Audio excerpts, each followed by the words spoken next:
That's incorrect. Urgat's guaranteed damage. His only guaranteed damage requires that there be no other targets nearby. Alright, so before we start this, how do I... Okay, so pause.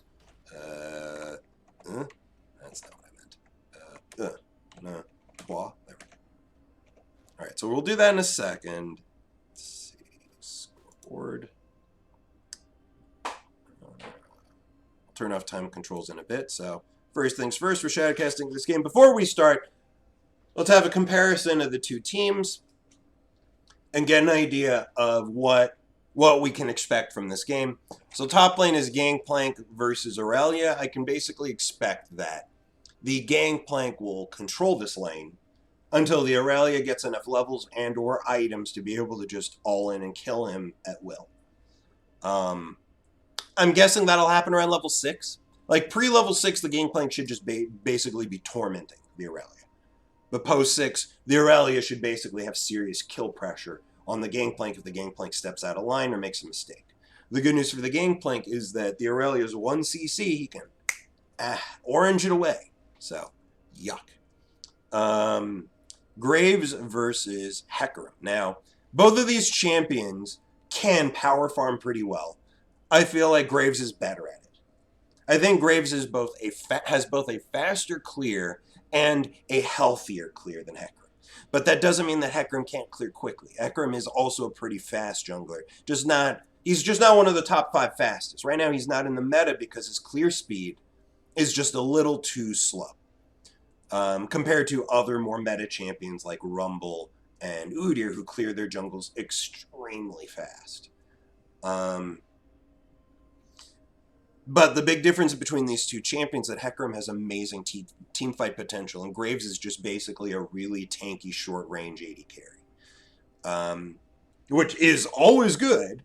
It's always good to have another AD carry on your team in team fights, but he won't be applying the same kind of impact as the Hecarim.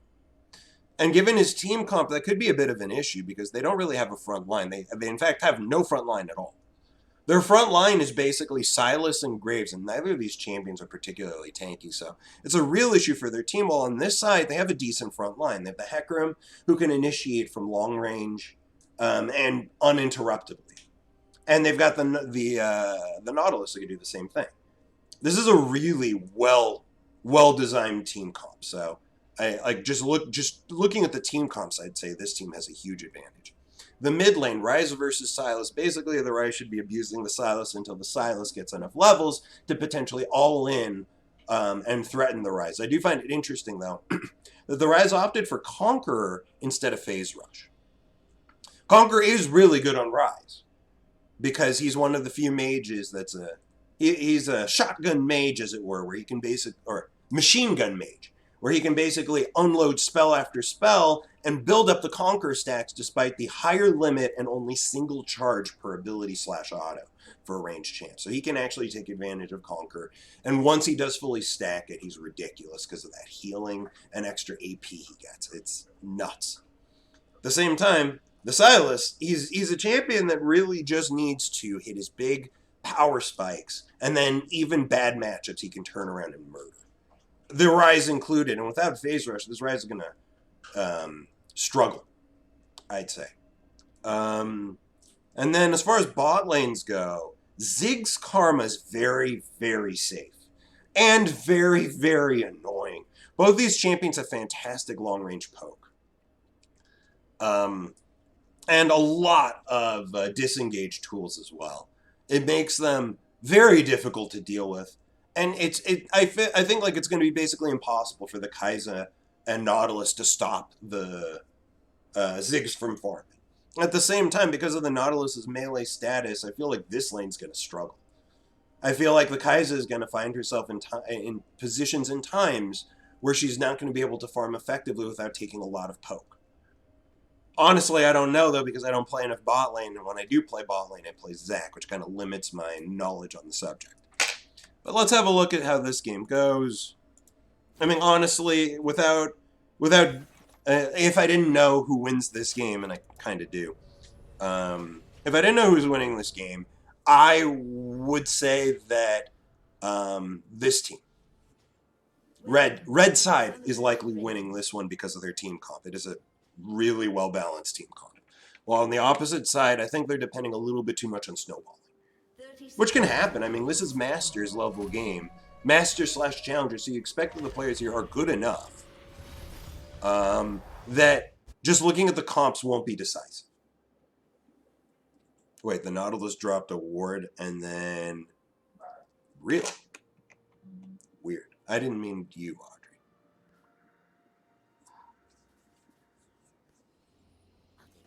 Unless you're Tobita, you already lost the lane. Is it that bad for the gameplay? Conker's gonna Rise just like it's good on Hecarim.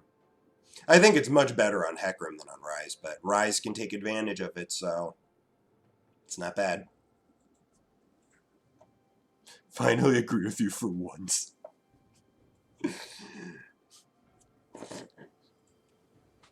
Let me get some tea.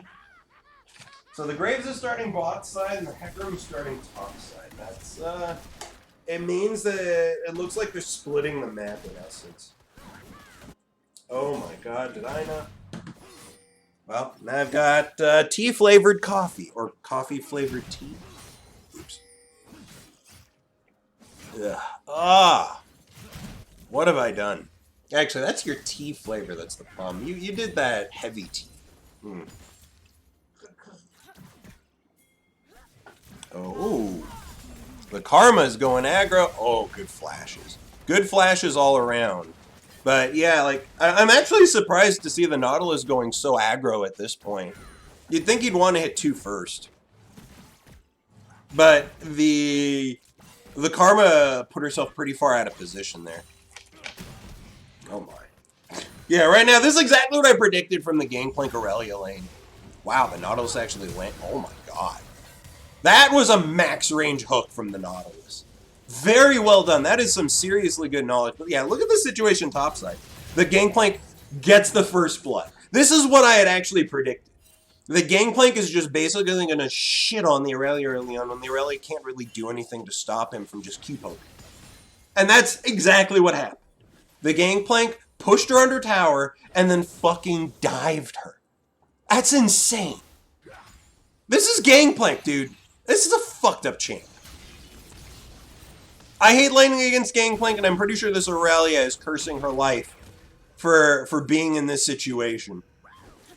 But then again, if the Aurelia just gets some levels, some farm, she'll be able to do the same, if not much worse, to the Gangplank.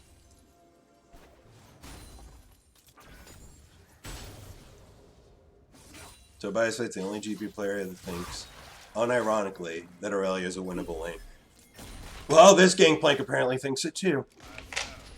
Oh my, and oh my god, the gank. The Graves gank, I think that's a kill.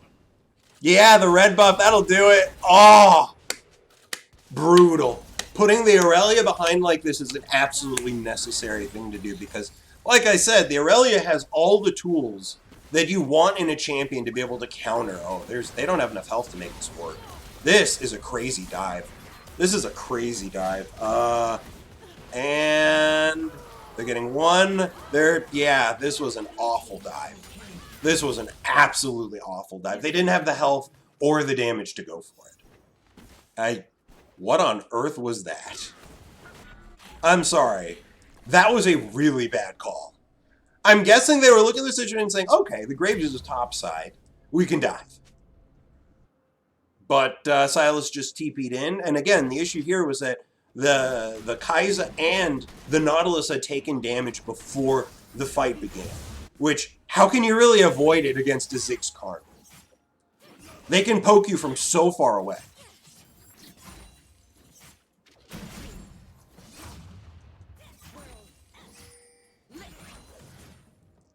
Karma's on a time this game, probably, yeah. Because the Nautilus will definitely have some pretty ridiculous impact as the game goes on. And blue side not having a front line, I think is going to cost them later. The Nautilus will always be functional for his team, no matter how the lane goes. But Karma requires carries that are strong enough for her to enhance. Because she's not going to be scaling in the damage department. God, God, this is brutal watching that Gangplank at work. He already has a sheen. Oh boy, the Gangplank is screwed! This is a good game. Through the turret, no escape for the Gangplank. No escape. That was a really good game. Because if he had gone from another direction, it wouldn't have been good enough. And it was smart. He was at full health when he went for it, so... Oh, the Graves just wasted a pink ward on that? Oh, man. He was trying to deny the back on the Hecarim, but intelligently, the Hecarim placed that... he started backing in a location that... Oh, wow. Oh, Rise is coming. Oh, this is bad. That's a dead Graves. Oh, my God. Another dive past the turret topside. Well... This was really, really bad for the Aurelia, but now the Aurelia is up 20 CS, and although she's missing a kill, she has 2 assists. I think the top lane has just turned. I think when the Aurelia gets back with her next buy, this Gangplank is going to struggle. And the Silas, nice. Beautiful dive. Look at how much action, man! This is ridiculous! We never see action like this in my ELO. What the hell? Fantastic flash. Really fantastic. Oh, God, another max range hook. Although in this case, there was no follow-up. The Silas is still alive. Oh, my God. And that heal. Oh, that's just not fair. Oh, this isn't fair. Still gets the kill. The Hecarim's dead, though. Wait. That healing. Oh, my God, the Conqueror healing. The Conquer and W healing. The heck? That's so dumb. That is so dumb. God, that is dumb. Wow. That healing was outrageous. Absolutely outrageous. Yeah, the Conqueror was a good call. Because I know that on the pro scene, when Hecarim was still getting played earlier this year, Phase Rush was the go-to. Because it allows the Hecarim to stay on top of the target. But if he had Phase Rush instead of Conqueror, I think he would have gotten one less kill and probably died. Nerf Hecarim now and begging you. Riot just buffed Hecarim. Oh my God, the Aurelia is losing it. Well, my mistake. Gangplank still OP. Wow. And look at that second buy from the Gangplank, getting the Bramble Vest. I think that's why he won it. Because the Aurelia went for healing. And that just eliminates... And it also does return fire when the Aurelia all ends. Yuck.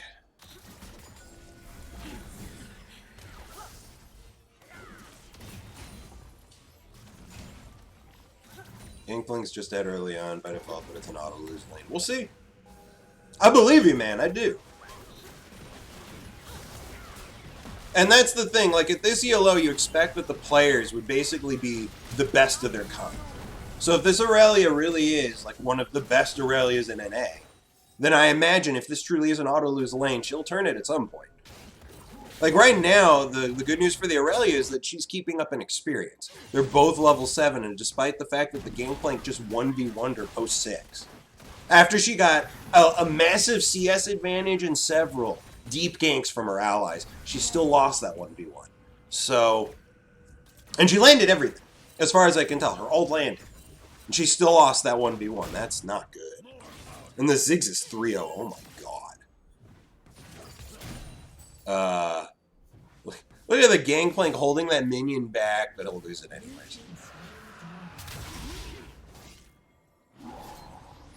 Yeah, see, that W from Hecarim is so fucking strong. Because it gives him healing for all damage done in the area. I think it's all damage to allies that's done in the area. So any ally getting hurt, a percentage of that comes back as health. Hold on. You know what? Let's see exactly what this is. So, over 4 seconds, enemies heals for 30% of damage these enemies take from Hecarim and 15% of damage taken from his allies.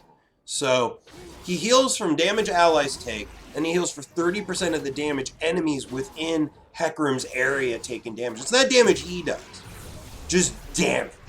So, If Hecarim's in the middle of a team fight, deep in, his W is affecting 3 targets, and those 3 targets are getting hit, he's healing for all of it. Which is ridiculous. I think Phase Rush was never good on Hecarim. I think it was fantastic on Hecarim, but I mean, it has its limitations. Oof. Wow, that was a lot of damage under turret, but they also took some return fire. And yep, they get the first turret. This is expected. Right now, they're the Ziggs Karma bot lane. You basically expected them to brutalize that lane because of the range advantage that they have. Oh, that red is so dead. Oh my god. She got popped. She thought, oh, Hecarim's here. We can look for a play, but Graves was here too. I mean, look at this shit. This is amazing. Seeing both of the junglers in the same place at the same time. Oh my. And yeah, this play's not going to work out. Oop. Ziggs ult. Yeah, the Ziggs is so far ahead. Look at the gold advantage. He's up almost 2k gold bot lane. The Gangplank's up nearly 1,000 gold top lane. The only lane that isn't doing that well, which I expected, was mid lane. Oh, also jungle, but like I was really expecting the mid lane to struggle because of the range difference. And the Rise is absolutely taking advantage of that. The Rise is up over 1,000 gold, so like right now blue side is winning by a large margin, but this is still a game that can be turned. And like I said, I feel like their comp scales better.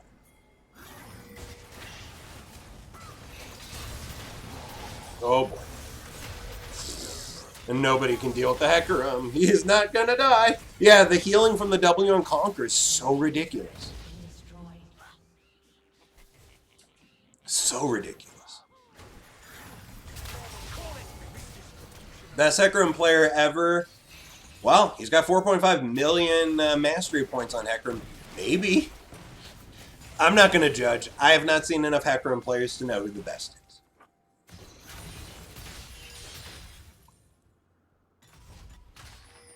It's amazing. This game is just 1,000 gold difference despite the lane advantage is top and bot lane, and they're huge.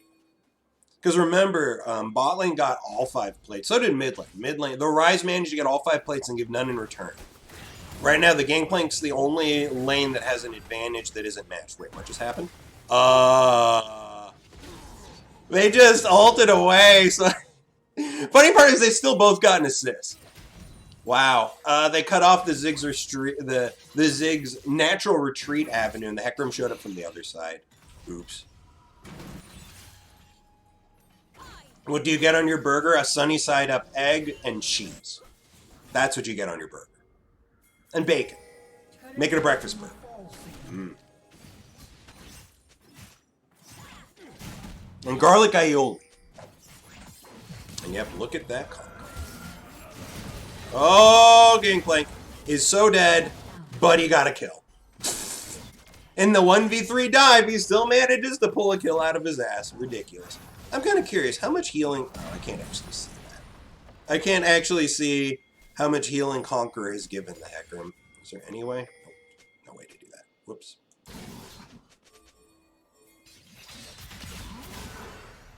Get him, Hecarim! Oh, wow.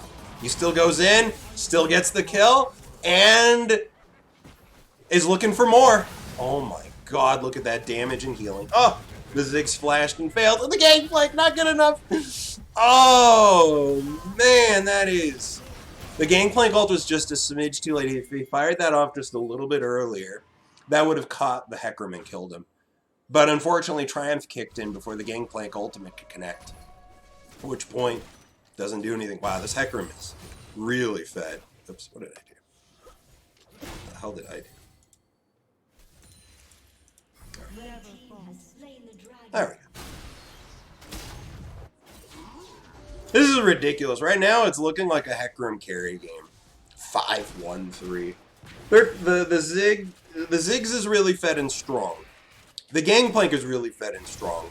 But I think neither of these champions are going to be able to have the impact that Hecarim does in fights. And of course, the Hecarim is abusing the newly buffed Divine Sunder. What a surprise. Any champion that could take advantage of Divine Sunder is much stronger now than they were in previous patches.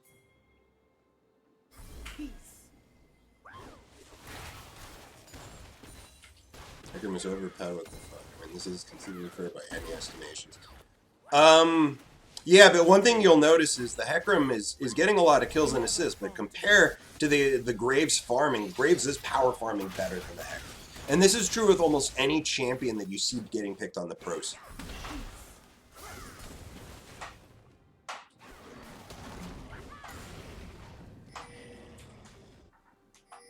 Which, I mean, this game is great for Hecarim because he got kills early, so he's able to take advantage of his kit. But on the pro scene, it's much harder for a Hecarim to have this kind of impact.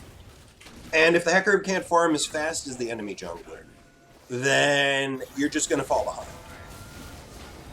And a squishy Hecarim can't really do much. He ults in and dies.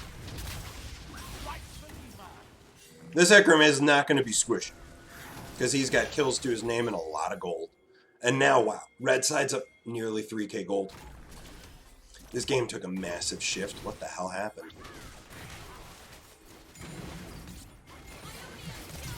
I mean, Hecarim happened, obviously. Oh, dear God. And the Rise ult. Oh. 2 really good Rise ults so far. It just wasn't good enough. Oh, my God. The Ziggs bomb and the Graves ult. 2 massive AoEs that do a ton of damage. Gangplank's ultimate basically is a Ziggs ult over time. That was really rude of the Ziggs right there. I imagine a Gangplank's ultimate does about as much damage as a Ziggs ult if you sit in it for the entire duration. In addition, it also provides a huge zone of control. Massive slow area. But the Ziggs ult is upfront burst, so it's pretty good too. Difference is Ziggs ult has a range. Gangplanks can be fired anywhere on the map when you're anywhere. Ziggs ult also has travel time, which means you can dodge it. Unlike Gangplank Ultimate, which is instant. So, trade-offs. Wait, the Kaiser stole Dragon? Oh my god. Oops. I missed that.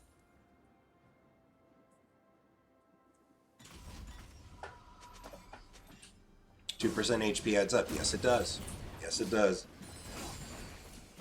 And the funny part is, this item's about to get nerfed for ranged champions. How many ranged champions actually buy Divine Sunder? It feels like they're specifically nerfing Ezreal. It's actually hilarious. Because it'll actually be weaker for ranged champions than it was before it was buffed. And as far as I can tell, Ezreal's the only ranged champion in the game that buys Divine Sunder. And after that nerf, he won't anymore.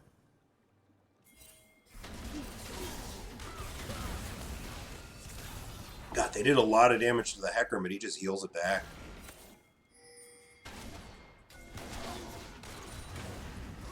Oh, and he's going in. Oh my god, that burst! That's just not fair. Then again, the Graves. The poor Graves is behind by so much gold. Look at that difference. The Graves is behind almost 3,000 gold. That's not fair at all. What the hell? I don't know why the Graves was trying to fight for that. He's too far behind. The Hecarim is so outrageously fed. He's the most fed person in the game, isn't he? Yeah, he is. Look at that fucking gold difference. Oh, that's a dead thing. Wow. And the Zig sneaks the kill. I mean, it looks like when they line up those global ults well, they can get picks easy. But it looks like the Hecarim is just finding pick after pick all on his own. He doesn't need to line anything up. He just needs to show up at the right place at the right time. And it's basically a free kill, because how do you stop a Hecarim once he goes for it? This skankiest 3-part combo.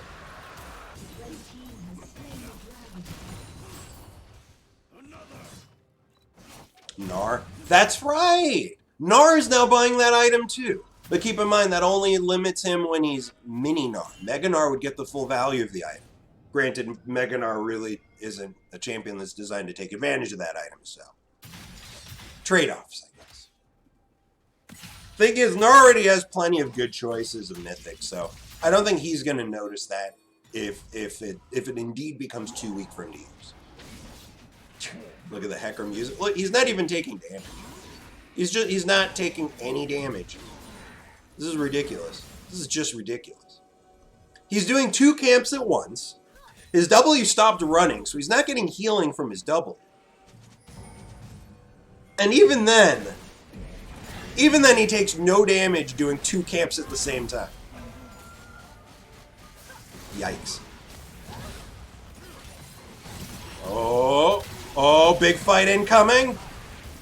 And the disengage. And Aurelia is dead. The Aurelia just dived a little bit too hard there. She landed her R. Oh, boy. And then the Hecarim ult in return. Oh, man. And then the Hecarim ult in return. Hecarim ult after Hecarim ult. We're just seeing them over and over again. Oh, my God. That was a crazy fight. What? Oh! Oh, that Kaiser W! Beautiful! That ability is a hard to land skill shot. It is harder to land than Urgot's R, so landing that thing at that range, impressive. Very impressive. God, what a close fight that ended up being. The Aurelia went too hard. She's 0-7. That's not what you should be doing on the Aurelia. Let the Hecarim initiate. Let the Nautilus initiate. The Aurelia just kept trying to dive. Kept trying to go back in and fight. She's not strong enough. She needed to let the front line initiate and then follow up on that. She forced too hard. And that's why they were able to turn the fight back. But unfortunately, they overdived in return. And then the Hecarim, as fed as he is, just dives in. Everybody's low on health. He just cleans up. Oh, that card was dead. Yeah, she's done. Done. There's no escaping a Hecarim like this. Wait. No, he's gonna dive. And he's got it. This isn't fair. This is not fair. He's gonna dive the gangplank, too. Yeah. He just 1v3. He just 1v3, diving under turret to pick up 2 kills. Under the turret, and he lives.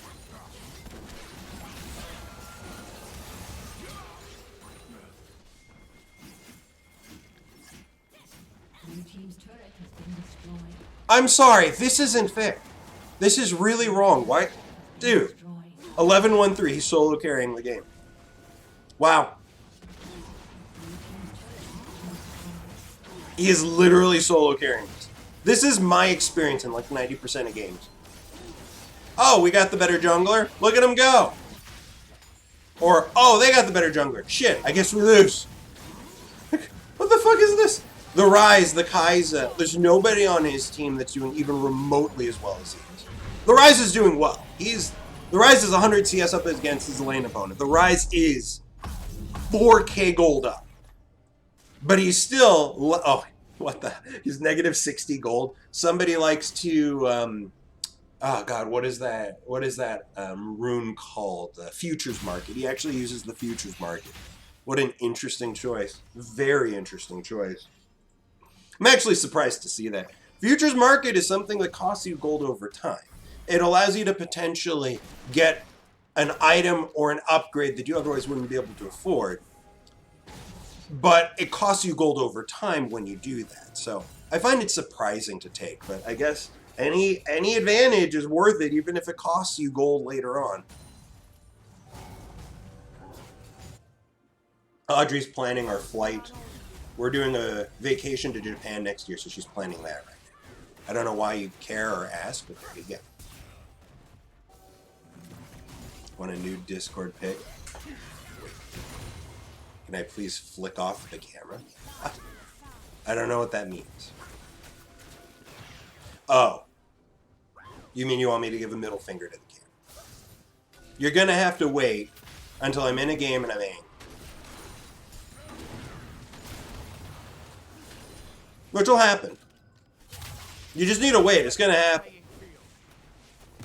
This is just encouragement for you to stick around.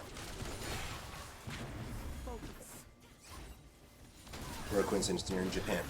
Nice for you. Our vacation to Japan will likely be next year, but I'm looking forward to it.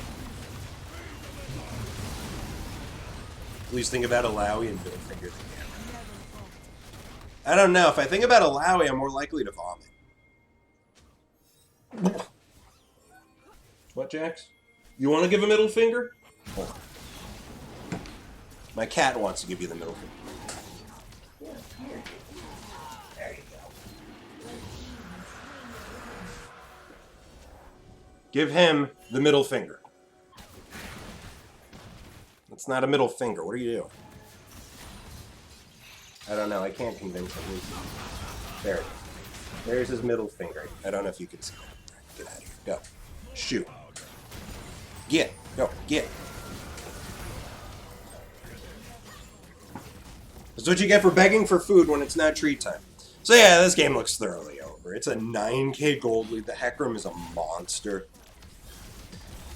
And even though there really isn't anyone on their team that's as strong as the Hecarim, the Rise is really strong. Oh, that was not good enough. That was a really nice Everfrost. But unfortunately, not good enough. There was no fault. Wow, I think that heal saved her life. I think if she didn't heal, she was dead. Oh! Oh, my mistake. Wow, and the Graves. The Graves may be fucking weak right now compared to the Hecarim, but that doesn't mean he ain't strong. He's just weak compared to him. He still has 11k gold. He's the richest person on his team other than the Ziggs. But when you look at it compared to the enemy team, there's 3 people on the enemy team with as much gold or more than him. That's bad. And the Gangplank that was doing so well in lane was almost even with the Aurelia, who's 1-8. That's so bad. The bot lanes are about even, which is, again, really bad because, again, this was a game where the Ziggs and Gangplank were winning lane hard. Their advantages were in the multi-thousands. And now their lane opponents have basically caught up. While the mid lane and the jungle on the enemy team have massive advantages. This looks like an unwinnable game at this point. I feel like the next Hecarim ultimate is going to decide the game. And I don't mean the one that the Sylas is going to be using. If the Sylas can even get that ultimate without dying. Ziggs, you need to run. This Hecarim is angry.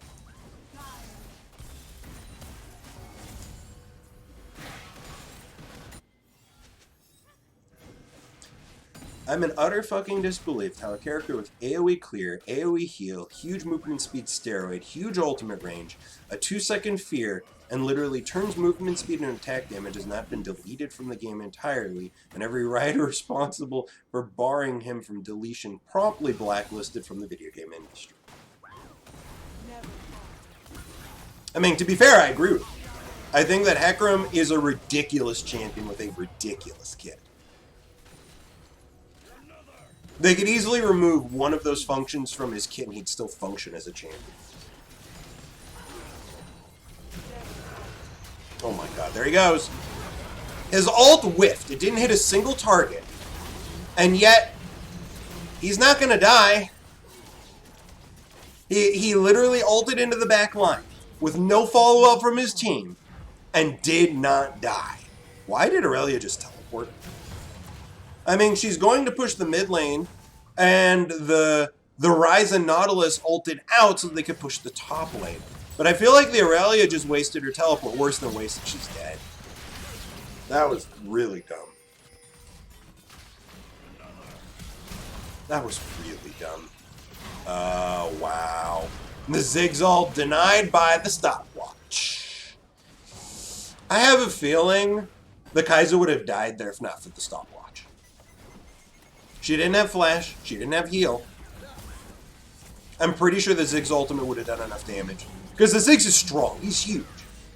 The problem is that there's 3 people on the enemy team as big or bigger than him. And oh my god. Look at that Hecarim damage. This isn't fair. They're not going to kill him, are they? Oh, they are. But unfortunately, this game just looks over. There's all the inhibs gone. There's no comeback for Team Blue. They're screwed. It's a 10k gold lead, and the Hecarim is too massive. There's no single person on the enemy team that is even remotely as strong as the Hecarim. The Hecarim can screw up repeatedly and still end up getting kills or not dying. Because there's nobody that can punish him. This isn't Diamond, this is Challenger. Yes, it is.